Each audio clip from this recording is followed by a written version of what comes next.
আসসালামু আলাইকুম বন্ধুরা, এটা হলো কলার মোচড়া।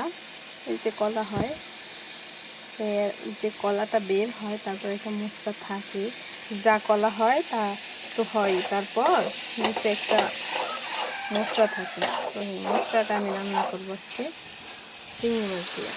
এই যে কষাচ্ছি বড় চিংড়ি দিয়ে, ভালোই চিংড়ি দিয়েছি।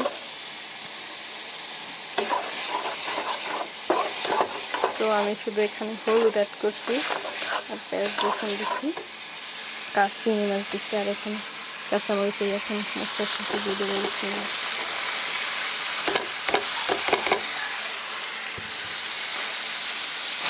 হয়ে গেছে, সুন্দর করে মরিচের একটু দেখে রাখবো, সেদ্ধ হয়ে যাবে।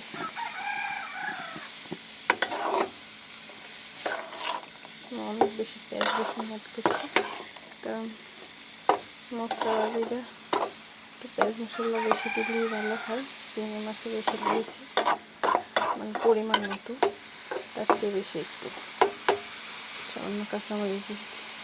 বেশি জাল লাগলে আবার মজা হবে না, তার জন্য আর একটু হলুদ দিয়েছি।